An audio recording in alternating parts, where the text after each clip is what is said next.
जांच को आरक्षण दिए जाने की मांग। निषादों के आरक्षण को लेकर केंद्र पर बरसे मुकेश सहनी। राज्यपाल फागू चौहान को सौंपा ज्ञापन। सरकार दे रही सीएनजी वाहनों के उपयोग को बढ़ावा। सीएनजी की उपलब्धता नहीं कराई जा रही सुनिश्चित। रांची में सीएनजी के लिए सुबह से लगी लंबी कतार।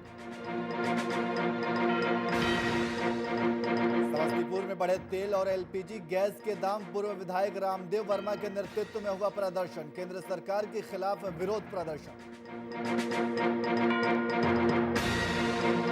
केरोसिन ब्लास्ट की घटना लगातार जारी। हजारीबाग में लालटेन जलाने के दौरान केरोसिन ब्लास्ट में झुलसी महिला को एचएमसीएच में कराया गया भर्ती।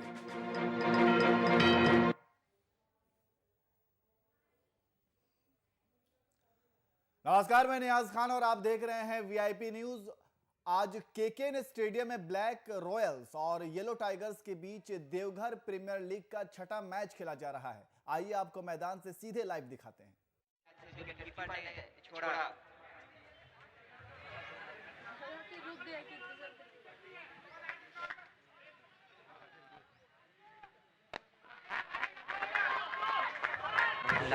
बल्लेबाज चलता हुआ हार्दिक के द्वारा अभी हाथ से जीत के लिए केवल 4 रनों की जरूरत है।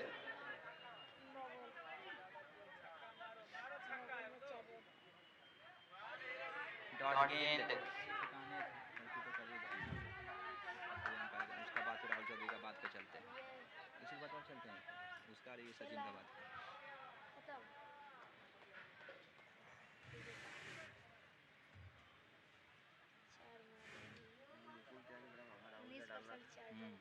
अरे जो हो गया निकल जाएगी वहाँ पे, उसी को डालना चाहिए।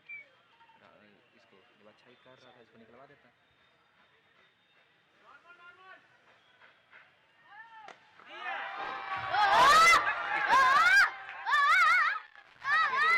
मनीष ने इस मैच को समाप्त किया।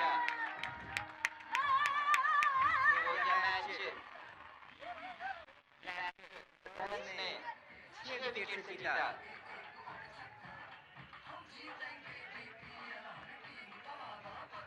नाम क्या डालेंगे भाई, क्या करेंगे?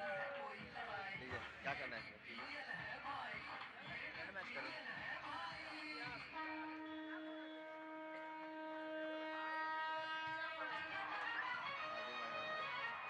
सही रहेगा सर।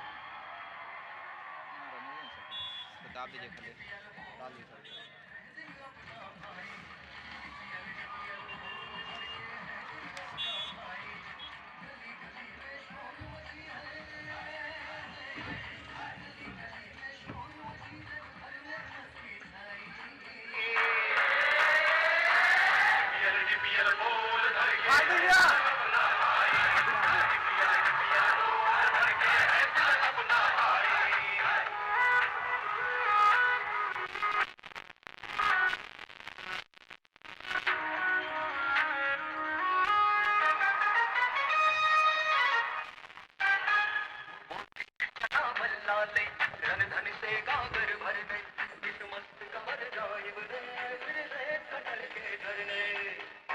इसी के साथ मैच हुआ समाप्त। ब्लैक रॉयल्स ने जीता इस मैच का खिताब और आज की मैच के विजेता रहे ब्लैक रॉयल्स। येलो टाइगर निराशा जरूर हाथ लगी, लेकिन कह सकते कि मनोबल ऊंचा है।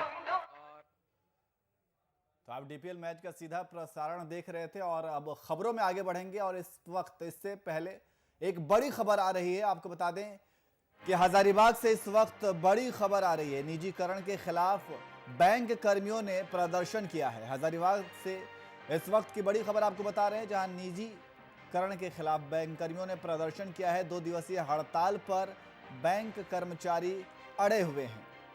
तो हजारीबाग से इस वक्त की बड़ी खबर आपको बता रहे हैं, निजीकरण के खिलाफ बैंक कर्मियों ने प्रदर्शन किया है। 2 दिवसीय हड़ताल पर बैंक कर्मचारी अड़े हुए हैं। सैकड़ों की संख्या में बैंक कर्मी इकट्ठा हुए हैं। एसबीआई मुख्य शाखा का यह पूरा मामला है, जहां पे बैंक कर्मी प्रदर्शन कर रहे हैं। तो हजारीबाग से इस वक्त की बड़ी खबर आप टीवी स्क्रीन पर देख सकते हैं। निजीकरण के खिलाफ बैंक कर्मियों ने प्रदर्शन किया है। 2 दिवसीय हड़ताल पर बैंक कर्मचारी अड़े हुए हैं। सैकड़ों की संख्या में बैंक कर्मी इकट्ठा हुए हैं। तो हजारीबाग से इस वक्त की बड़ी खबर आपको बता रहे हैं, जहां निजीकरण के खिलाफ बैंक कर्मचारियों ने प्रदर्शन किया है और एसबीआई मुख्य शाखा का ये पूरा मामला है, जहां पे बैंक कर्मचारी प्रदर्शन कर रहे हैं। 2 दिवसीय हड़ताल पर बैंक कर्मचारी अड़े हुए हैं। सैकड़ों की संख्या में बैंक कर्मचारी इकट्ठा हुए हैं और वो निजीकरण के खिलाफ प्रदर्शन कर रहे हैं। तो ये इस वक्त की बड़ी खबर हजारीबाग से, जहां बैंक कर्मचारियों का प्रदर्शन जारी है। निजीकरण के खिलाफ ये प्रदर्शन किया जा रहा है और 2 दिवसीय हड़ताल पर कर्मचारी अड़े हुए हैं। सैकड़ों की संख्या में बैंक कर्मचारी इकट्ठा हुए हैं और वो प्रदर्शन कर रहे हैं निजीकरण के खिलाफ।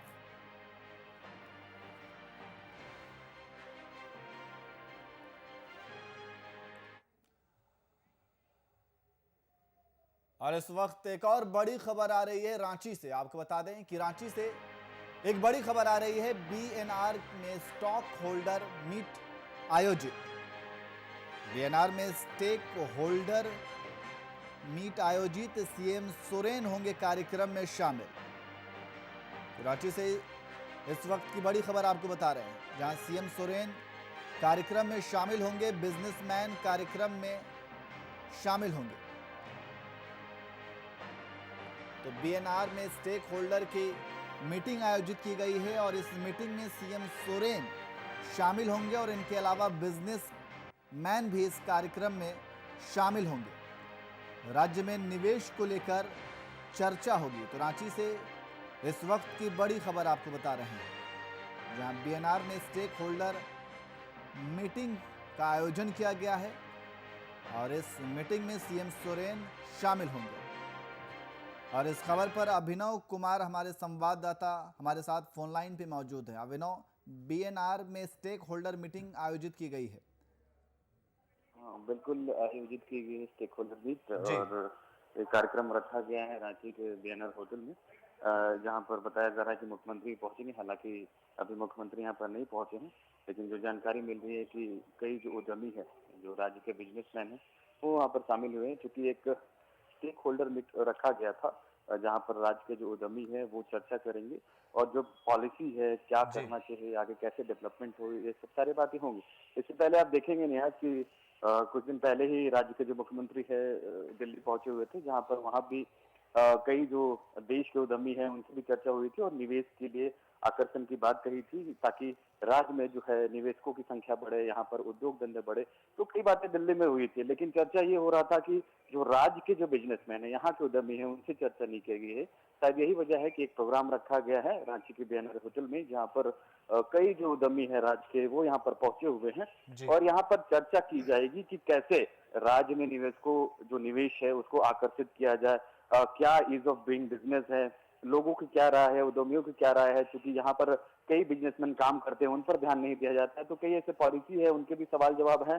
अब यही सेशन चल रहा है आप, जहाँ पे सवाल जवाब भी किया जा रहा है उद्यमियों से कि आपकी क्या राय है, कैसे यहाँ पर रोजगार को बढ़ाया जाए, कैसे इंडस्ट्री को डेवलपमेंट किया जाए। क्योंकि आप देखेंगे निहाल की 40% मिनरल जो है वो राज्य यहाँ पर ओन करता है। कई सारी फैसिलिटीज हैं। आप देखेंगे कि आयरन ओर की बात कर ले, हम माइका की बात कर ले, कॉपर की बात कर ले, कई ऐसे क्षेत्र है जहाँ पर राज्य आगे बढ़ता हुआ नजर आ रहा है और कई यहाँ पर ऐसे सेक्टर है जहाँ पर डेवलपमेंट की जरूरत है। अगर यहाँ क्लाइमेट चेंज की बात कर ले, वो भी बहुत अच्छा है। चीप लेबर यहाँ पर मिलते हैं, सारी चीजें यहाँ पर उपलब्ध है। उसके बावजूद भी जो है यहाँ पर जो इंडस्ट्री का डेवलपमेंट का जो हिसाब है वो सही नहीं है और शायद यही वजह है कि अब सही तरीके से राज्य के उद्यमियों से चर्चा की जा रही है, उनसे राय मशवरा किया जा रहा है कि कैसे राज्य में जो उद्योग धंधे बढ़े, आपकी क्या प्रॉब्लम है, आप अपनी प्रॉब्लम बताइए, उन प्रॉब्लम को भी फोकस किया जाएगा। और मेन मोटो यही है कि राज्य में जो है इंडस्ट्री को बढ़ावा देना। कई जो सेक्टर है, चाहे हम टूरिज्म सेक्टर की बात कर ले, टेक्सटाइल सेक्टर की बात कर ले, ऑटोमोबाइल सेक्टर की बात कर ले, इन तमाम सेक्टरों पर यहाँ पर उद्यमियों से चर्चा की जा रही है। और फाइनली मोटो यही है कि राज्य को उद्योग धंधे से जोड़ना है, जो पलायन की समस्या है उसको दूर किया जाए और यहीं के लोगों को यहाँ पर रोजगार मिले। ये सब सारी बातें की जा रही है। जी निहाल जी अभिनव, बहुत बहुत शुक्रिया तमाम जानकारी के लिए।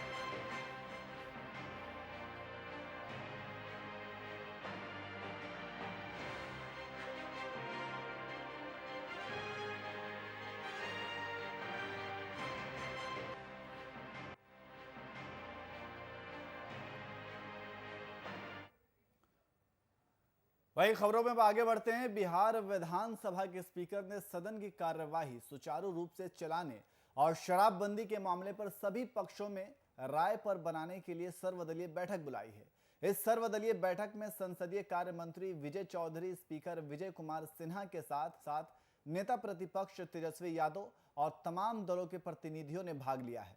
इस बैठक में विपक्ष ने सत्ता पक्ष पर विपक्ष की आवाज दबाने का आरोप लगाया और शराबबंदी के साथ कई मुद्दों पर विधानसभा में बहस की मांग की। वहीं स्पीकर विजय सिन्हा ने सदन चलाने के लिए सभी दलों, पक्ष और विपक्ष दोनों का सहयोग मांगा। जनता के सवालों को सही ढंग से उठाने पर भी जवाब नहीं आता है, तो हम लोगों ने सवाल दागा था। महामहिम राज्यपाल को भी हम लोगों ने कहा था, हमारे नेता तेजस्वी यादव ने कहा था, और सदन में भी माननीय अध्यक्ष महोदय को भी कहा गया था कि ऐसे सदन कैसे चलेगा। जवाब जैसे तैसे आता है, उसी को लेकर आज बैठक हो रही है और शराबबंदी के नाम पर ढकोसला कर रही है सरकार। तो अध्यक्ष महोदय ने कहा था कि 15 तारीख को सर्वदलीय बैठक बुलाएंगे और शराब वाले मामले में जहां 9 करोड़, 13 करोड़, 12 करोड़, 3 करोड़ का शराब पटना जैसे शहर में पकड़ा जा रहा है, तो आपके जो बॉर्डर हैं और बॉर्डर पर जो आपके पदाधिकारी हैं, चाहे वो पुलिस अफसर रहे हों या विभाग के लोग रहे हों, वो आखिर खेप पर खेप कैसे आ रहा है।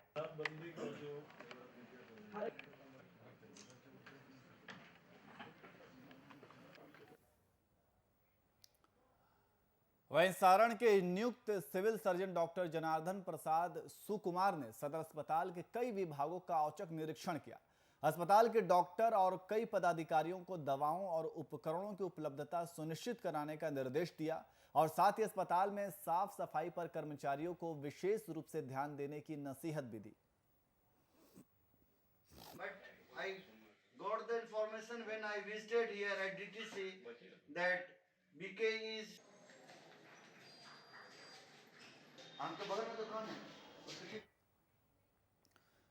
वहीं बिहार में निषादों को आरक्षण दिए जाने की मांग लंबे समय से चल रही है। इसे लेकर केंद्र सरकार के पास बिहार की ओर से भेजा गया प्रस्ताव खारिज कर दिया गया है, जिसके बाद वीआईपी अध्यक्ष मुकेश सहनी के तेवर तल्ख हो गए हैं और निषादों के आरक्षण को लेकर बिहार एनडीए में शामिल मुकेश सहनी केंद्र सरकार पर ही बरस गए। उन्होंने कहा कि जब पश्चिम बंगाल में निषादों को आरक्षण दिया जा रहा है तो बिहार में क्यों नहीं। आरक्षण के प्रस्ताव को लेकर मुकेश सहनी ने बिहार के राज्यपाल फागू चौहान से मुलाकात कर ज्ञापन सौंपा।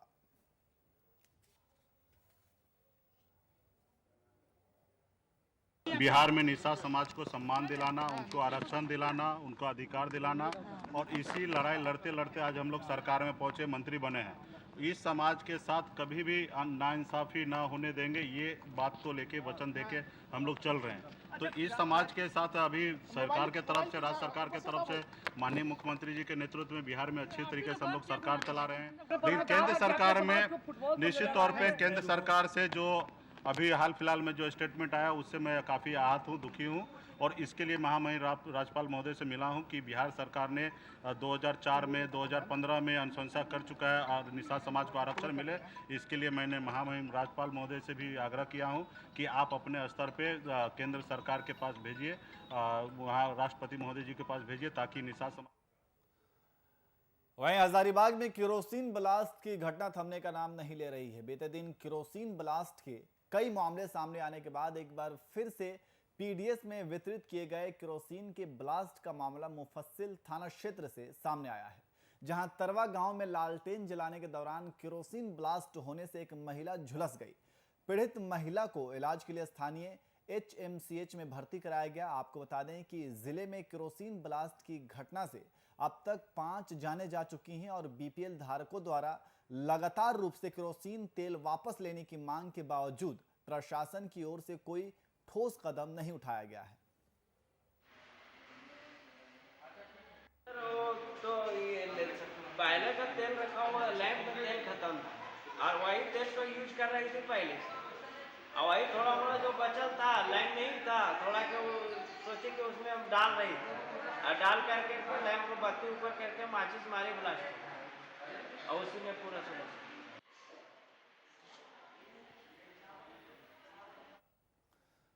वहीं प्रदूषण पर नियंत्रण के लिए सरकार की ओर से सीएनजी वाहनों के उपयोग को बढ़ावा दिया जा रहा है। इसके बाद भी राजधानी में सीएनजी वाहनों के लिए सीएनजी की उपलब्धता सुनिश्चित नहीं कराई गई। प्रशासन और जिला परिवहन विभाग ने इस तरफ कोई ध्यान नहीं दिया है। राजधानी में 4 पेट्रोल पंपों पर ही सीएनजी उपलब्ध है। इन पंपों पर सुबह 3 बजे से ही सैकड़ों ऑटो चालक सीएनजी लेने के लिए कतार लगा रहे हैं। 3 बजे कतार में लगने के बाद ऑटो चालकों को 3-4 घंटे बाद ही सीएनजी उपलब्ध हो रही है। सीएनजी की घोर किल्लत से ऑटो चालकों का खस्ता हाल है। सीएनजी गैस उपलब्ध कराने वाली गेल इंडिया के कर्मी बताते हैं कि सीएनजी गैस बंगाल से आती है और बंगाल में चुनाव होने की वजह से उन्हें समय पर गैस उपलब्ध नहीं हो पा रहा है, जिस वजह से यहां गैस की किल्लत हो रही है। अब सवाल ये उठता है कि जिस राज्य में चुनाव होगा तो क्या दूसरे राज्य के लोग इस तरह परेशान होंगे।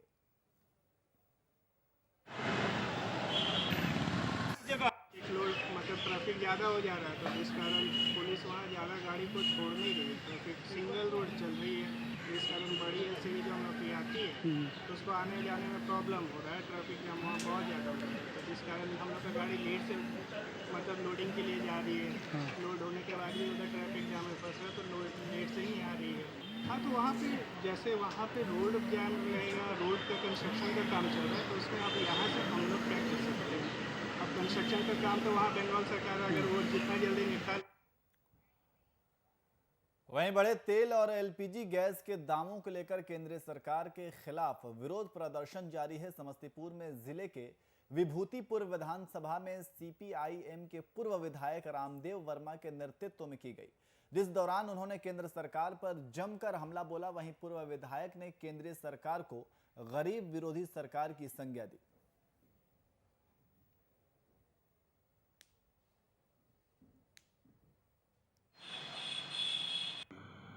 बगल में आपका मार्केट रेट अंतर्राष्ट्रीय रेट, नेपाल भी तो अंतर्राष्ट्रीय रेट है, उसके यहाँ आपके से 25 रुपये लीटर कम है और आप ही के यहाँ से पेट्रोल ले जाता है वो। और आम जनता को जानकारी मिल जाए, इस सरकार का स्पष्ट हो जाएगा इनका वर्ग चरित्र क्या है। ये पूंजीपति के सरकार है कि आम किसान मजदूरों की सरकार है। अब चूंकि डीजल का प्रयोग एक किसान भी सिंचाई में करता है और उसका जो है बस यात्रा करता है तो उसमें भी डीजल का प्रयोग होता है, उसका लागत बढ़ता जा रहा है, बस लागत। वहीं कैमूर में सड़क दुर्घटना का मामला सामने आया है। दुर्घटना में 7 लोग गंभीर रूप से घायल हो गए। घटना जिले के मोहनिया थाना क्षेत्र के अंतर्गत NH2 स्थित टोल प्लाजा की है, जहां तेज रफ्तार ट्रक और कार में टक्कर में एक ही परिवार के 7 लोग घायल हो गए, जिसमें से 3 लोगों की हालत गंभीर बनी हुई है। मौके पर पहुंचे NHI विभाग के कर्मी ने सभी घायलों को इलाज के लिए अनुमंडल अस्पताल मोहनिया में भर्ती कराया है।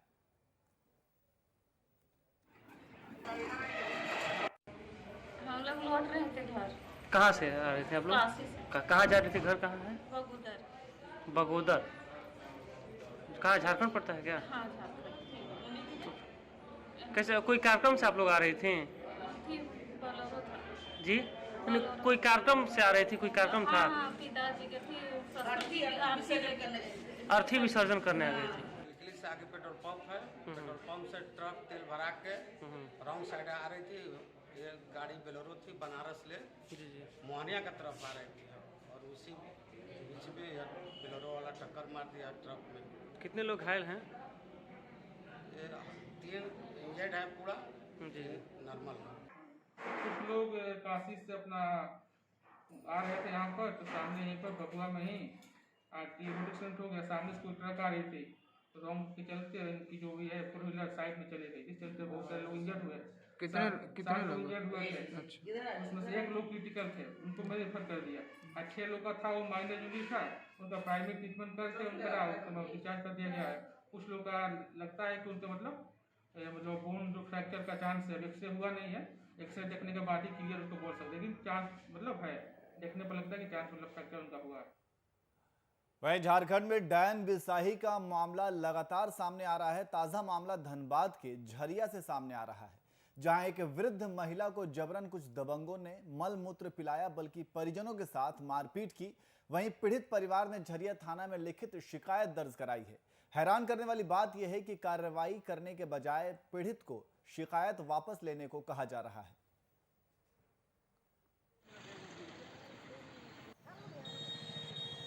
मामला यह है कि हम लोग को उधर का 2-4 को गुंडा है जो घर में आता है, मारपीट करता है, बोलता है तेरा नानी ये सब डायन है, और मंदिर में बोल रहा है तो लोग पैखाना ये सब खिलाओ, नहीं तो फिर तुम लोग यहाँ से भाग जाओ, यहाँ पर रहने का तो लोग कोई नहीं। और कल हम इसका विरोध किए तो मेरा भी सर छोड़ दिया। भेड़ा काटा बस्ती का। तो कौन लोग विरोध कर रहे हैं? राजू दास है, अनिल दास है, राहुल दास है, यही लोग 3 गोटा पूरा एकदम बस्ती में हम लोग। वहीं दुमका में जिला पुलिस और ड्रग्स कंट्रोलर डिपार्टमेंट की टीम ने छापेमारी की है। आपको बता दें कि छापेमारी के दौरान अवैध तरीके से मंगाई गई लाखों रुपए की कफ सिरप बरामद की गई।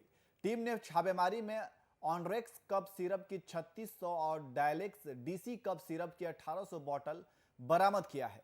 जानकारी के अनुसार सिरप बरामद किए गए जब इन्हें गुप्त तरीके से एक ट्रांसपोर्टर के ऑफिस में ट्रक से उतारा जा रहा था, लेकिन यहां इस दवा को अवैध तरीके से खपाने की योजना थी। फिलहाल पुलिस इन कफ सिरप को बरामद कर अब नशे के कारोबार से जुड़े बड़े गिरोह को खंगालने में जुट गई है।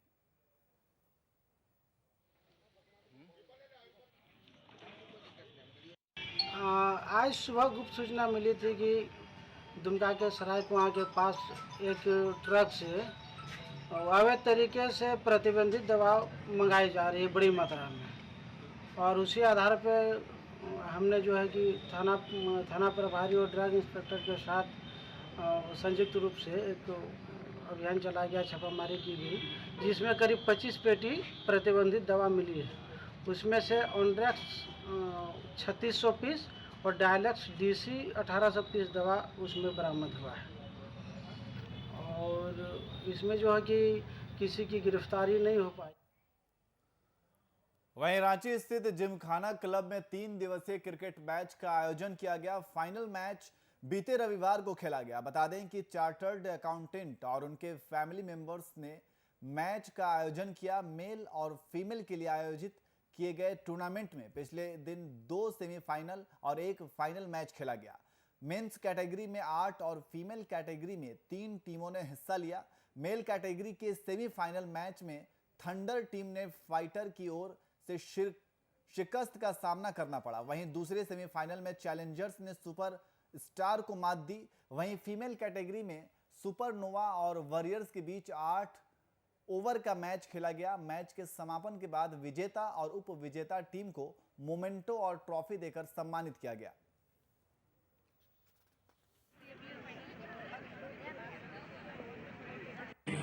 ये चार्टर्ड अकाउंटेंट्स और उसके फैमिली मेंबर्स के लिए ऑर्गेनाइज किया हुआ टूर्नामेंट है। इसमें 8 टीम मेल की और 3 टीम फीमेल की खेल रही है। मेल टीम में चार्टर्ड अकाउंटेंट या उनके बेटे खेल सकते हैं।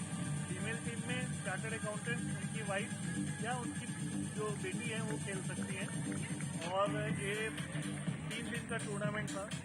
लीग में 8 टीम जो सीए की थी, उसमें से 4 सेमीफाइनलिस्ट जो 2 ग्रुप में बटे हुए थे, उसमें से 2 सेमीफाइनलिस्ट दोनों ग्रुप के क्लियर हुए। अभी 2 सेमीफाइनल हुआ, फाइनल मैच बाकी है। फीमेल में 3 टीम में आपस में उन्होंने अब मैचेस खेले और जो टॉप 2 की टीम थी वो अभी फाइनल खेली। वहीं औरंगाबाद में गोलीकांड का मामला सामने आया है। आपको बता दें कि चाचा ने अपने ही भतीजे को चाकू से गोदकर हत्या कर दी। दरअसल पूरी घटना रफीगंज थाना क्षेत्र के गरवा गांव की है। बताया जा रहा है कि गरवा निवासी कमेश्वर सिंह और सत्येंद्र सिंह के परिवार के बीच आपस में विवाद हुआ। घटना की सूचना मिलते ही रफीगंज थाना के पुलिस स्वास्थ्य केंद्र पहुंचकर शव को अपने कब्जे में लेते हुए पोस्टमार्टम के लिए अस्पताल भेज दिया गया है और हत्या की प्राथमिकी दर्ज करते हुए छापेमारी लगातार जारी है, जिस दौरान एक महिला सदस्य को हिरासत में भी लिया गया है। पहचान है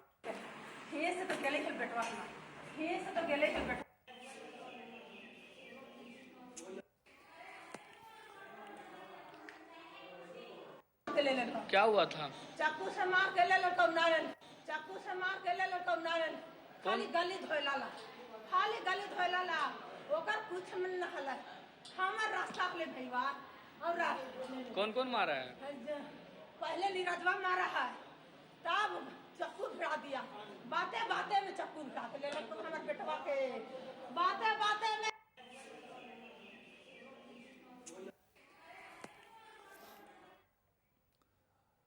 पटना के कवि रमन पथ नागेश्वर कॉलोनी के आशा इनक्लेव के ग्राउंड फ्लोर में रिद्धि सिद्धि के तीसरे ब्रांच का भव्य शुभारंभ किया गया, जिसमें बिहार महिला उद्योग संघ की अध्यक्ष उषा झा और लायंस क्लब इंटरनेशनल की पूर्व डिस्ट्रिक्ट गवर्नर बीना गुप्ता ने फीता काटकर रिद्धि सिद्धि शॉप की ग्रैंड ओपनिंग की।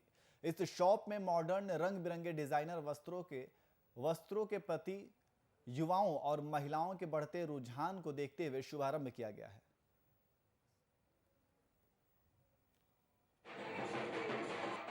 रकम दे करके उसको परचेज करते हैं, यूज़ करते हैं, फिर दोबारा उसका यूज़ नहीं होता है और एक ही तरह का चीज़ अगर आप परचेज कर ले तो बार बार वही पहनना पड़ता है। और यहाँ है कि अगर आप रेंट पे कम मूल्य दे करके भी लेते हैं तो फिर उसको दोबारा फिर चेंज करके दूसरा वैरायटी ले सकते हैं। और आप आजकल जान ही रहे हैं कि फैशन का दुनिया है और फेसबुक पे एक कपड़ा आ गया तो दोबारा नहीं आना है। तो और भी बहुत तरह का चीज़ है कि बहुत सारी गरीब महिलाओं को जो कि वर्क करना चाहती है उनको भी इससे जोड़े हुए हैं, उनका भी छोटा मोटा काम चलता रहता है। महिलाओं के लिए मैं यही कहना चाहूँगी कि महिलाओं का आगे बढ़ने में सबसे बड़ा उनका अपना ही हाथ होता है। अगर वो अपना कॉन्फिडेंस दिखाएं, अपने घर परिवार की जिम्मेवारी अच्छे से निभाएं तो मेरे को नहीं लगता कि उनका घर परिवार उनको कोई आगे बढ़ने के लिए रोक सकेगा, क्योंकि महिलाओं में इतनी शक्ति है कि वो घर परिवार के साथ साथ समाज को भी अच्छे से संभाल सकती है।